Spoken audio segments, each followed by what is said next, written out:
Good morning. Let's begin. This is lecture 5, picking up from where we left off in lecture 4. The first few lectures were intended to give you a bird's eye view of the cellular systems as they are known to us today, and also some of the features that are emerging, part of the 4G and the 5G systems, and also very importantly that there is a non-cellular component which we wanted you to be aware of, and so we have touched upon that. Maybe just to sort of recap what were the key highlights. Would you like to mention one or two things that you remember of what 5G stands for? What are the 5G elements that we will see that you have not seen in the earlier generations? Always connected, okay, which means large bandwidth, okay, that is because you have to connect, all the users have to be connected, so there has to be large bandwidth. Any other aspects of 5G?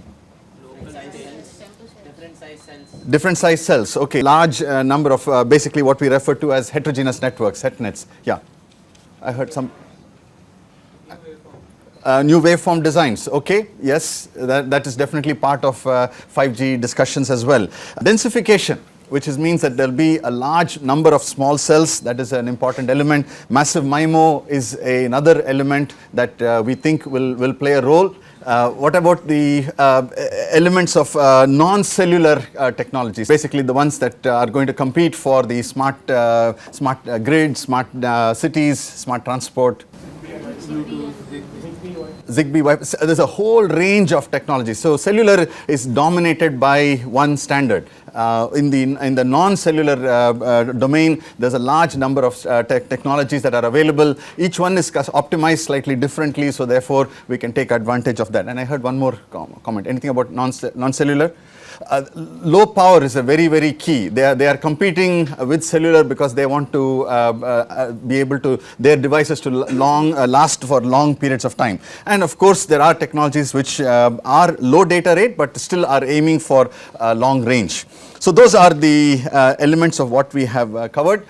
Today's lecture I would like to introduce some cellular terminology, so that when you hear or read articles or read some of the references, it will be easy for you to relate to what we have already seen and discussed. These are basic terminology, so let me begin with your mobile number and how to understand your mobile number. The mobile number that you have, a 10-digit number, along with the country code, is referred to as the mobile station, ISDN.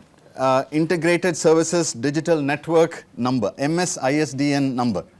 Okay, so that is your 10-digit number, which include the country code, will be 12 digits. So typically the combination is what is important. What does your MSISDN contain? It contains your country code, basically the country in which you are located. The second element of your is your national destination code. NDC stands for the national destination code.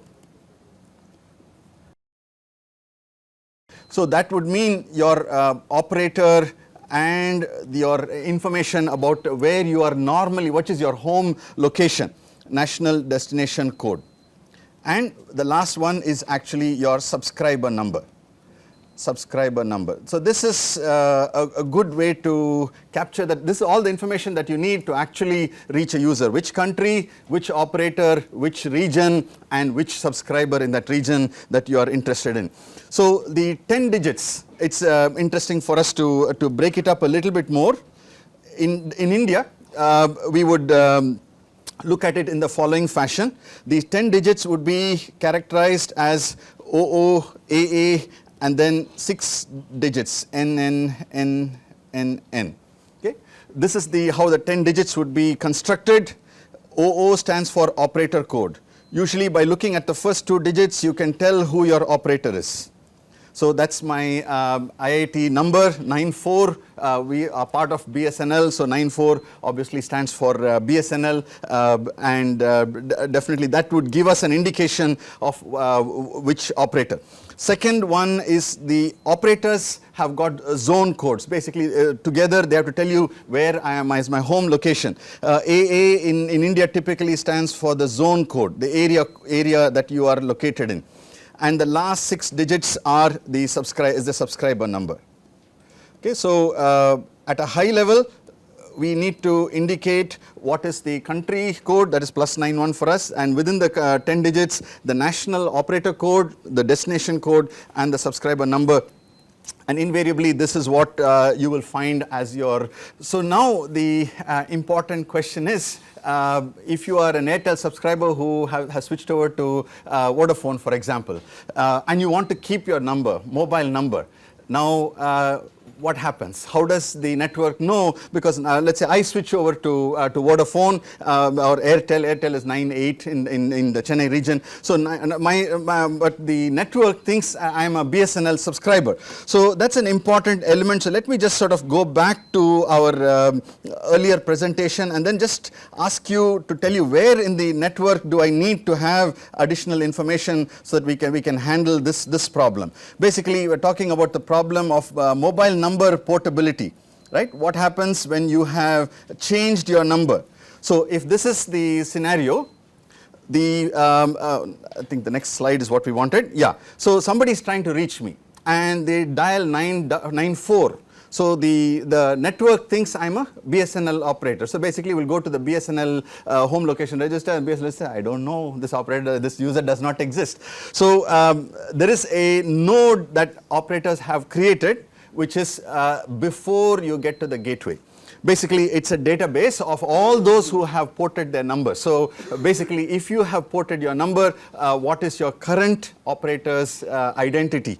And that is very important for the network so that they can capture it. So again, whatever we have studied, the baseline, and today's existing scenario, you should be able to link. So one of the key elements in today's discussion, not our discussion, what happens in the marketplace is mobile number portability. And now you know that it doesn't matter too much to the network because most of the time your just the initial routing is when the mobile number is needed, and that is done by means of a database. Mobile number portability. If you have not read about it or if you have not understood it, you should definitely read. Very simple mechanism by which it is enabled. So what is the process in India? Your current service provider has to initiate the process. So basically it is a donor initiated process because your current net service provider is called the donor, the new service provider is called the receiver. The donor has to initiate. The receiver cannot initiate because this is basically means that only if the user wants but the donor has to permit, but it is donor initiated. So basically the information is that they must enter your information in a database. This is called a central database. This is a database of all those people who have ported their numbers, and the types of porting that we see today, most of the time you are in the same region but you want to change your operator. So it will go back to a database in the region, the home location register in the region.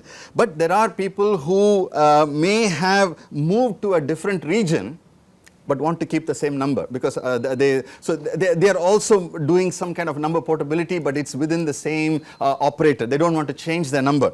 So the other scenario is you have moved to a different region and you have moved to a different operator and you still want to keep your network, same mobile number. So basically whatever is the configuration that has to be captured in the. And then there is a mechanism called call query, all call query. Basically, the first thing that the network does is check with this database whether you have moved. If not, it knows how to go to your your operators, your service provider's home location register. Otherwise, it will move to the home location register of your new service provider. So this is called the all call query. So it's a very quick database check which tells it how to route the call. So basically one additional step in order to account for mobile number portability. So today, I'm sure some of you would have moved your number. Again, in principle, it should not make a difference, because the mobile number portability just tells the network how to route a call or an SMS or a MMS that has been received. So in principle, but there are authentication mechanisms which are slightly more stringent for a postpaid, because there the operator is sort of taking a risk that you will pay. In a prepaid, they have nothing to lose, so they just basically will, the authentications are less. So maybe that's a good lead into my question. Anyone, I'll answer, give you the further explanation. Anyone has changed, and how much time did it take? Just give me 2 days, 3 days, okay? It says that it can take anywhere from 4 to 7 days, because basically they have to make sure that your all your payments are all settled and your new service is initiated. So there is a process of handshake between the existing operator and the new operator. Do you know that in Australia it takes 3 minutes? Because that's all that it requires, because it's just one change in the database and a handshake between the operators. But you know, we are more cautious, I guess, so it does take more time. But like I said, it's a matter of closing your accounts with one operator and moving over. In the case of prepaid, you know, maybe just you carry your balance forward. I don't know how it works.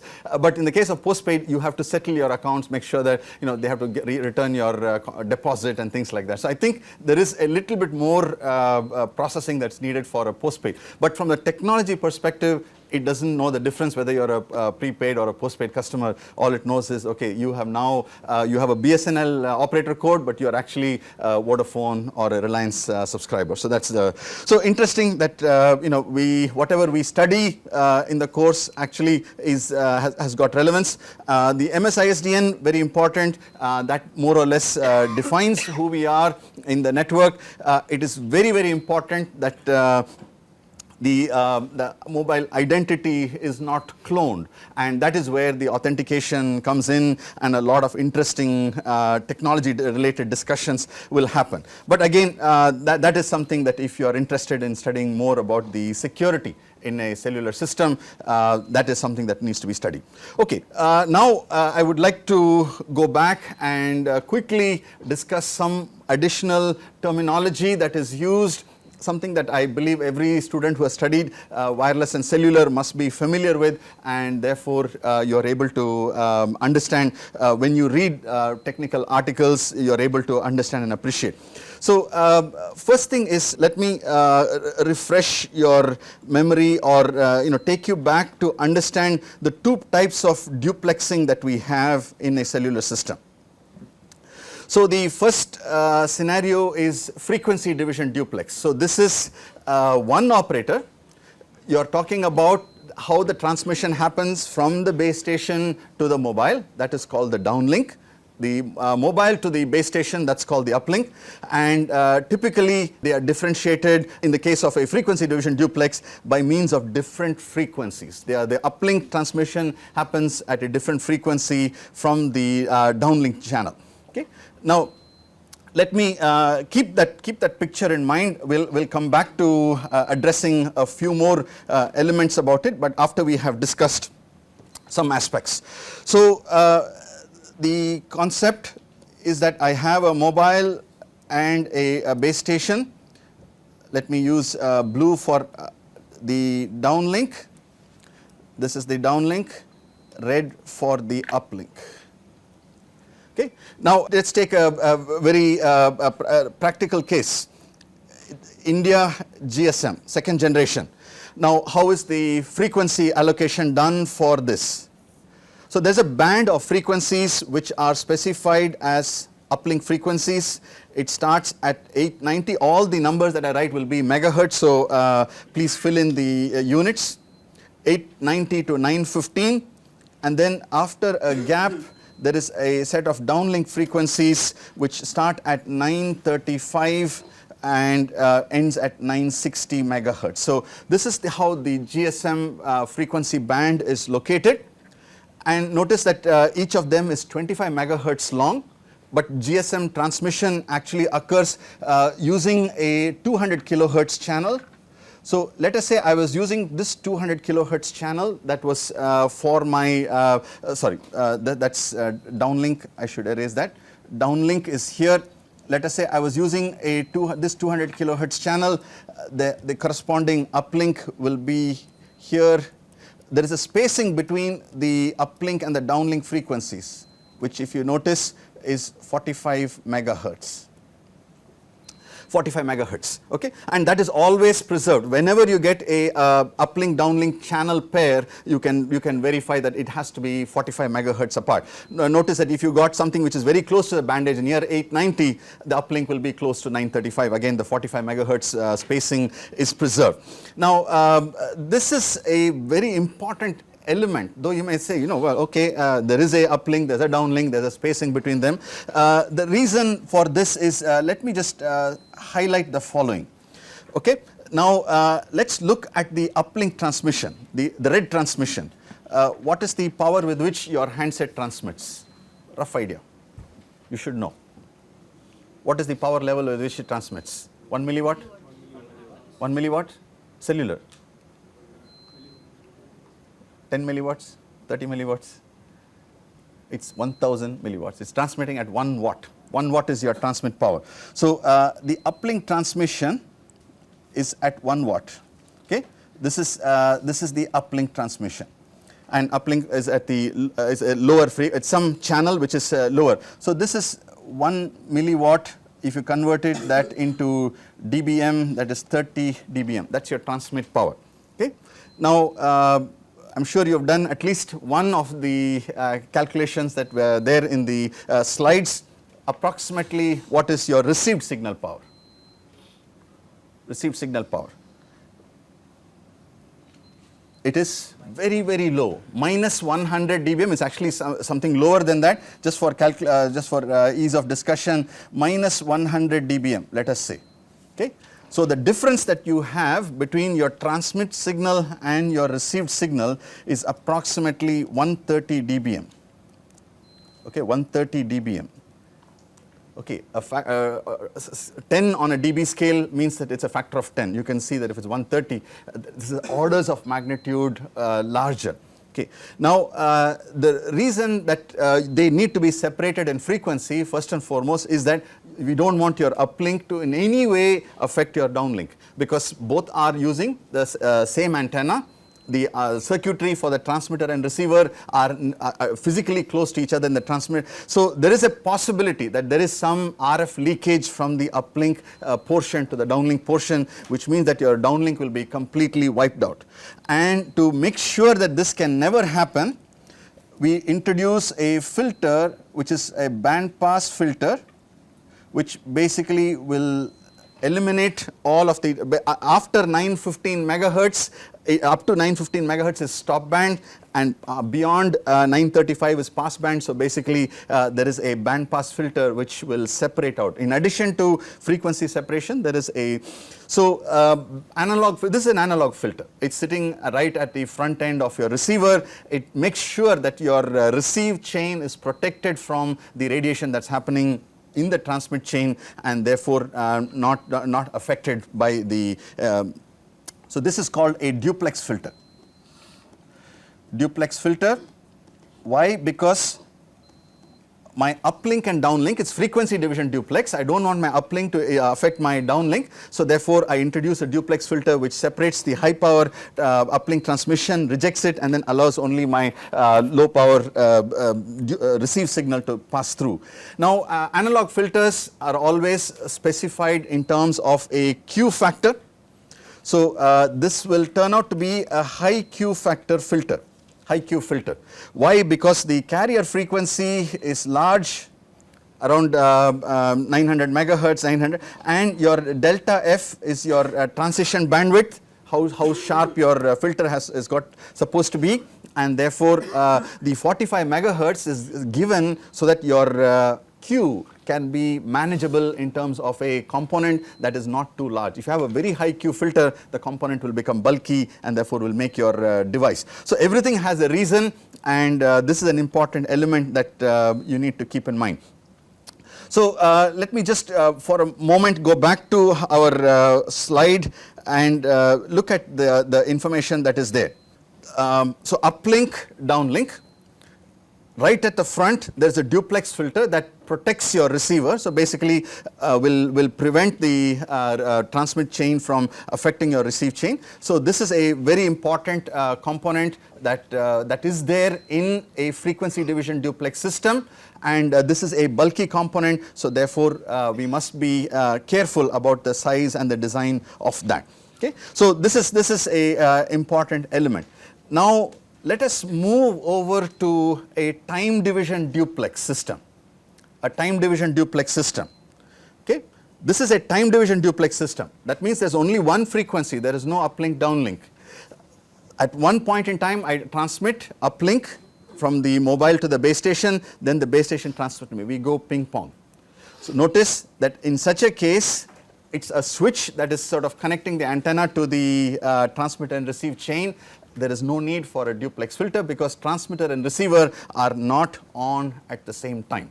In the context of cell phones, we were very conscious about the size. So there was always a discussion as to how do I take the advantages of the time division duplex and mix it with the advantage of a frequency division duplex. Frequency division duplex has got its advantage because all the uplink transmission is on one frequency, all the downlink is on a different frequency. So here is how GSM has handled it. Again, a simple innovation, but it is very important that you just are aware of that. So remember that GSM is divided into 8 time slots, right? Uplink, this is happening on uplink frequency, F uplink, then F downlink. This also has got 8 time slots. Okay, I don't want to have a duplex filter. So, but if the transmissions on the uplink and the downlink happen at the same time, then I cannot avoid the duplex filter. So the GSM design says that if this is time slot number 1 and you given time slot number 1, then on the receive side the time slot number 1 actually comes offset in time. Okay, so which means that though they are on different frequencies, when it comes to your transmitter will transmit on an uplink frequency at a different time than at the receive time. So basically it does some sort of a separation in time, so therefore you strictly do not need a duplex filter. But of course if you say that I want to go for high data rates and I want to use all 8 time slots, then of course you need a duplex filter. But the simple voice communication systems actually do not need and do not have a duplex filter because GSM has allowed you to incorporate a TDD element into the design. I think it's a very clever way of avoiding a bulky component. But now let us quickly look at the other elements in terms of the terminology. So GSM, the bandwidth is 200 kilohertz. Is the bandwidth, the channel bandwidth that is used is 200 kilohertz. So I want to look at, when you look at cellular literature and they talk about channels, how are these channels defined and how are they understood. So you will hear a acronym which is, in fact most people will use it, but very few people remember the original one. It's called absolute radio frequency channel number. Absolute radio frequency channel number. Everyone says ARFCN. This is a very important one because this is how channel numbering is done across the world, and anywhere you go, if you say ARFCN1 of GSM, everybody knows what frequency you're talking about. So regardless of what the understanding is. So basically it's a common definition. So a quick check says if I have 25 megahertz in India, and each of them is 200 kilohertz, I should get approximately 125 channels. Am I right? So basically the understanding is that my GSM allocation in India should be going from ARFCN1 to ARFCN 125. So again an important element that is good to keep in mind. It's a simple one. The first 100 kilohertz and the last 100 kilohertz are left as guard bands. Guard bands. And the reason is we do not know who is on the left or who is on the right. There is lower frequency or higher frequency, and you must have filters which will take them out of the our own usage. So we are going to look at the uplink allocation, and the uplink allocation, as I mentioned, goes from 890 megahertz to 915 megahertz. That is our uplink allocation. So if 890 is our starting point, first 100 kilohertz, so the first channel goes from 890.1 to 890.3, and the middle of that is 890.2, so AR FCN1 is at 890.2 megahertz. So this is AR FCN1 and the middle point, and AR FCN2 will be 890.4. Like that, you can sort of visualize how the different channel numbers increase. So the last of them, because you have lost 200 kilohertz, is actually ARFCN 124, and that has got 914. Basically, it's 200 kilohertz short of 915 megahertz. So basically, that's your center frequency. So whatever is your frequency channel, uplink, and now if I were to ask you to do the uplink map should be exactly, this is again guard bands on the uplink side. ARFCN1 uplink should correspond to exactly 45 megahertz away. So again, you should be able to map it onto these into these into the corresponding channels. Now in India, definitely we know that the entire band is not given to one operator, they are given to different operators. So if there are other operators, how is the spectrum allocation done? Maybe I'll just draw it here for two operators. Guard band at the left end, operator A's spectrum allocation, operator A will ask for, will keep a guard band for his operation, then that guard band actually acts as a protection between A and B, and then B will also have a guard band at the end to protect. So basically, between operators also there is a guard band that can make sure that your frequencies don't disturb my frequencies. So again, these are simple things, but I thought would be good for you to keep in mind. So let's look at a few other parameters. So that was GSM. CDMA spectrum in India goes from 824 megahertz, goes from 824 to 844, 20 megahertz wide, and then the corresponding uplink, again maintaining the 45 megahertz spacing, 869 to 889. So this is again uplink, downlink. Now you may wonder why always, does it always have to be uplink first and the downlink? There is a reason for that. Losses that are frequency dependent. So basically this is path loss. Okay, path loss is proportional to carrier frequency raised to some alpha. Basically it is proportional to the carrier frequency. Okay. So I need to allow for uplink transmission, I need to allow for downlink transmission. Who has more power? Base station has got more power. So that means downlink is not as vulnerable. Uplink is more vulnerable because I have to transmit with low power. Which frequency do you give to the uplink? Give the one that has got lower losses because that's at a lower carrier frequency. So again, in all paired systems, the uplink will be at a lower frequency than the downlink, again because of a very simple reason that path loss is proportional to carrier frequency raised to alpha, where alpha is an exponent. We will talk about it. Its alpha is greater than 2 typically. Okay, now we go to the other cellular bands in India. So there is cellular operation at 1900 megahertz or 1.9 gigahertz operation. The cellular band there is at 1710 megahertz to 1785 megahertz. So you can see that there is 75 megahertz of spectrum available in that band. Again, this is uplink. The corresponding downlink happens at 1805 to 1880. 1880 megahertz, this is the downlink. Now the what is your duplex spacing here? Duplex spacing 95 megahertz. So duplex spacing is 95 megahertz. Is it logical that you give 45 megahertz at 900 megahertz band and 90 megahertz or 95 megahertz at the 1900 band?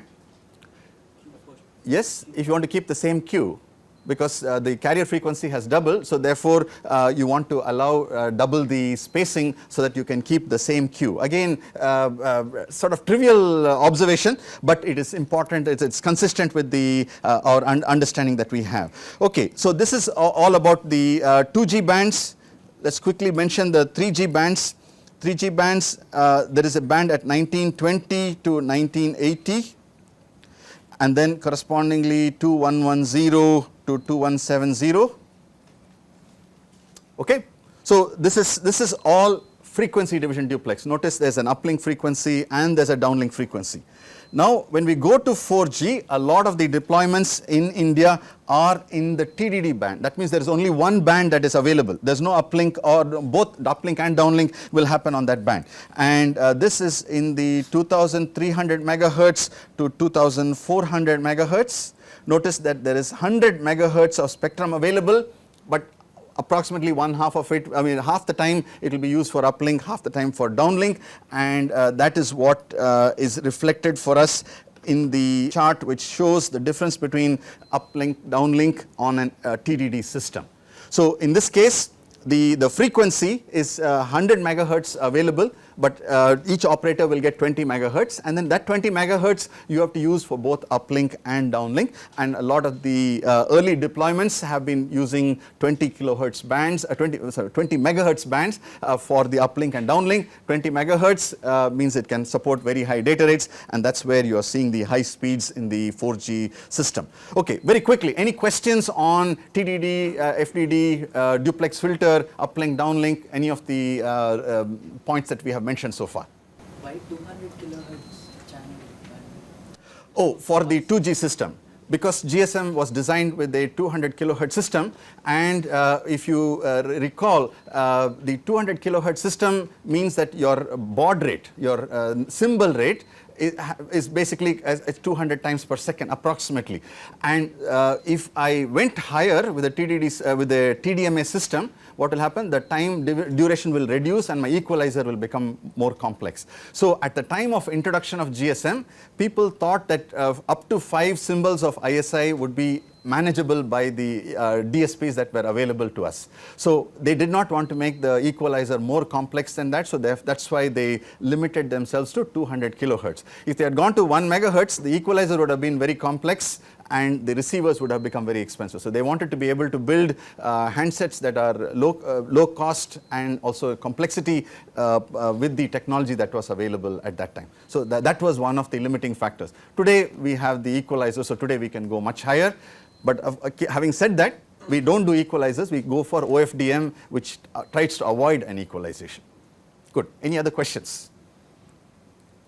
Okay, let's quickly move on to the next set of discussions.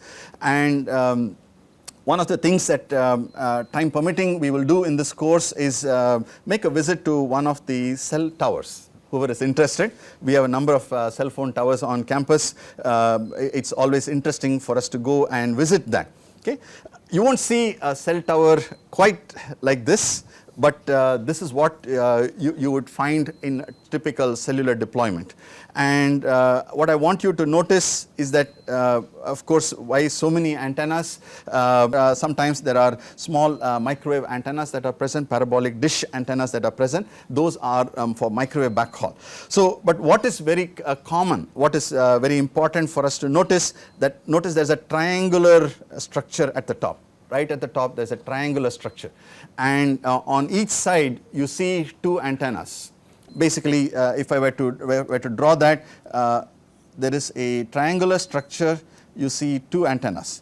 Typically one is for transmit, one is for receive, and so this could be receive, transmit, or in some cases what you will find is that this is the transmit antenna. There are 2 receive antennas. And why not put receive, receive, transmit? Why not? Why not? You this is for diversity. So in case the signal received by antenna 1 is having a fade, you want to make sure that at least the second one is got a better signal. So you want to separate them as much as possible. So typically that would be the configuration. So on any cellular radiation, you will find that there are multiple antennas, and one is to make sure that the other element which I just wanted to point out, the triangular shape also tells us another important element, that the radiation pattern of a cell phone tower is not 360 degrees, it's actually only 120 degrees. So if you were to look at this as your base station site, let me see if I can draw what the radiation pattern will look like on that. So it's only radiating over 120 degrees. So the second and third sectors, as they called, they are on different sectors. But this is how the radiation happens, and why that hexagonal structure, that just tells us how we visualize the planning of a cellular network.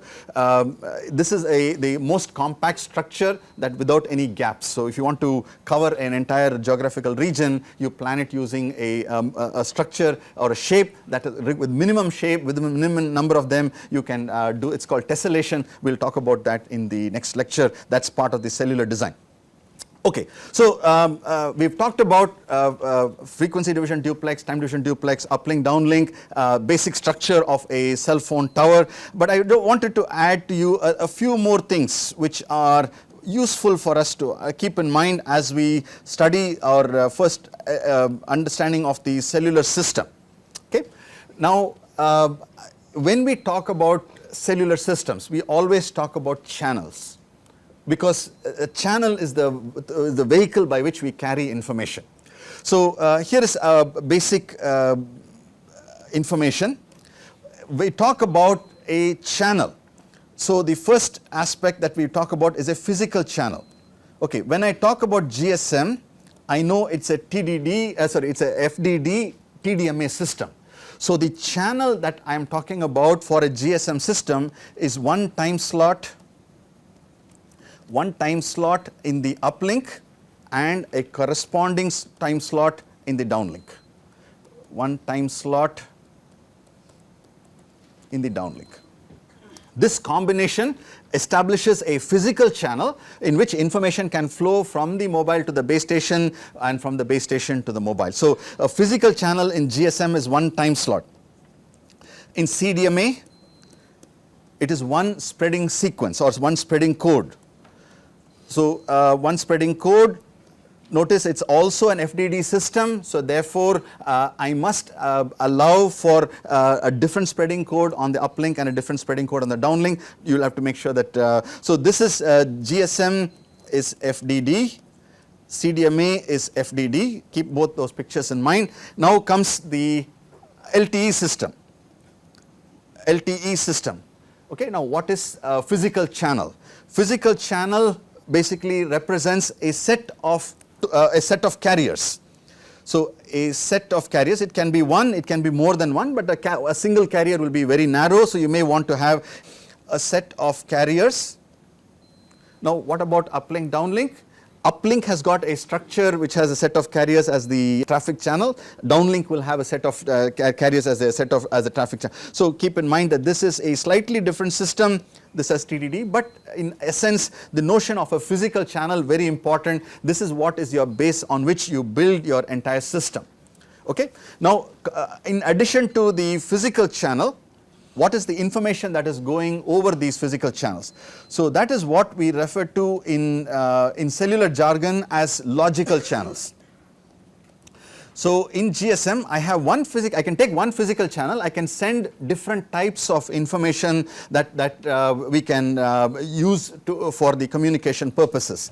So one of the most important logical channels that we have in any cellular system is called the control channel. Control channel. Okay. Now, what is the control channel actually carry? First and foremost, it carries broadcast information. It goes on transmitting, saying, okay, this is my operator code. I belong to BSNL. This is my ID. If you are a BSNL user, you can access me. Basically, there is information that is being sent. So there is a broadcast control channel. It's called BCCH. Broadcast, first C is for control, second CH is for channel. Broadcast control channel. Then there's a second one, which is called common control channel. Common control channel. That's CCCH, common control channel. Now, what is common control channel? Common control channel is paging information. So, there is an incoming call for this particular subscriber or this set of subscribers. Okay? That is a common control channel. And then there is a third set which is called dedicated control channel, DCCH. This is saying that, okay, user number 21, I want you to hand over from this cell to another cell. That is control information that is meant only for one user. Okay? So, broadcast information is for everybody in the cell. Common control information, everybody will hear it, but only one person is supposed to respond. It's indicated, it's because it's a paging information. Dedicated is something meant for only one user because it's very specific instructions given to one user. So, there are different flavors of control information that is present.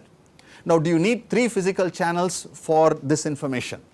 In the context of GSM, they said, well, you know what, GSM time slot occurs very, very frequently, so I don't need 3 different physical channels. I will take all my control channels and I will time multiplex them into the. So, basically it will happen like this: broadcast, common, common, common, then broadcast will come, common, common. Basically, there's a pattern that will repeat that will indicate how. So, once you listen to the broadcast channel, it will tell you what is the structure that of the common control. So, many logical channels can be multiplexed onto a single physical channel. So, that's an important one. So, one physical channel can carry many logical channels, multiple logical channels, and that's very important for us to know, because in the context of a cellular system, logical channels is how we think. But when you actually transmit, it may not need physical channels for each of them. In fact, you can very efficiently transmit this information. So, in addition to control, what else is there? There is user data. That's called traffic channel. Traffic channel, each user will need their own dedicated physical channels. So, whichever time you want to set up a traffic channel, you have to set up a unique physical channel as well. So, control, multiplex a lot of control into one physical channel. The traffic, each user gets a dedicated traffic channel. Okay. Now, maybe a good exercise at this point is to just say, okay, how are these things happening in a phone, and what are some, so let us say that you have phone has turned on. You have just turned it on for whatever reason, maybe it ran out of power, you forgot to recharge it, it shut off, now you have to charge it again, you have turned it on. What does the phone do? First thing it does, it searches for BCCH. Searches for BCCH. It remembers where it last found the BCCH, so it will try to go to that same frequency and try to find it. But if you have changed into a different location, the BCCH may be on a different frequency, but it will search and it will find out. Now, what does it require from the BCCH? It takes the following information. What is the operator ID? Takes that information. It also looks for the base station identification. It looks for the location area identification, basically which geographical area. Then it also has some other information like what is the min RX level. What the mobile station is, what the base station is telling me is, if you are receiving me at minus 102 dBm, connect to me. If you are receiving me at minus 110, don't connect because the quality is not good, try to find some other base station. Okay? And there's another one, there's a max TX level. Okay, now what is the max TX level? Again, very interesting. So, if you notice, there was a logical channel on the downlink which was called common control channel, CCCH, and that was primarily for paging.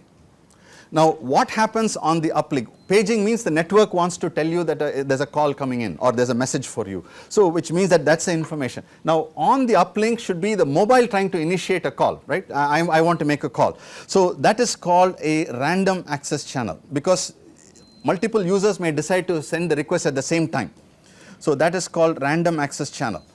So that is the counterpart of the logical channel for the common control on the downlink. It's random access on the uplink. Again, this is how the uplink. So max transmit level is, by the way, if you are trying to make a random access, don't use more than half a watt, because this is a small cell. Don't blast at 1 watt, because then everybody else will get disturbed. So there are lots of very useful information that is going on the broadcast. It quickly acquires the information, checks the operator ID and says, okay, yes, it's the right operator, I want to connect. Okay. Then comes the next step, which is called registration. Once you have found a correct your own home operator, and you are verified that you can receive the signal at the correct level, then you send a registration message. So that also happens. By the way, broadcast control channel is one of the logical channels. Registration is done on the common control channel. Okay, that is basically on the random access channel. You will send a message saying, I want to connect with you, and on return the base station will do a couple of things. It will do authentication. It will verify that you are the correct user. There is an authentication mechanism. Again, if you look at any of the textbooks, you'll be able to find it. Basically, it's a challenge response system. It gives you a 128-bit sequence, asks you to give a response. Basically, you're supposed to scramble it with some secret code that you have. The network will verify that it's the right code, and basically it's like your the one-time password that it gives. So it does something very, very similar to that. Okay. Once you have successfully completed authentication, connected to the network, and that's when you will see your operator sign coming up, BSNL or Airtel, connected to network. So you remain in this situation, except if your location area identity changes suddenly, because if you keep moving and then you have gone to another location area, then immediately you will send another registration message saying, okay, I want to re-register on the network. Otherwise, you stay in this one. If there is a incoming call, there will be paging happening. Paging also happens on the CCH. That's what we mentioned. That's on the downlink. And on the uplink, you will say, yes, I got the message, I heard you. So that will happen on the random access channel. That's on the uplink, the mobile response. And then what the network assigns you is you start the traffic or start the voice call on a TCH. TCH is a physically separate channel. So from the broadcast control channel, you will be asked to move to another frequency, another time slot, and then that becomes your channel on which the communication happens. So again, this is, if it were a mobile initiated call, it will only be step 3. You will send a request on the random access. The mobile, the base station checks whether channels are available, and then assigns you a traffic channel, and then connects the call. So again, the use of the logical channels, very important for us. And so having this basic background, I believe we are now in a position to understand how the basic functions of a cellular system happen. And if you go back and look at this, now hopefully you can see that all of the logical channels and the physical channels are basically in when the base station is communicating to the mobile, and that is where all the rest of it is all on fiber networks. These logical channels, physical channels that we talked about are in the wireless part, which is between the mobile and the base station. Okay, so let me summarize what we have said today.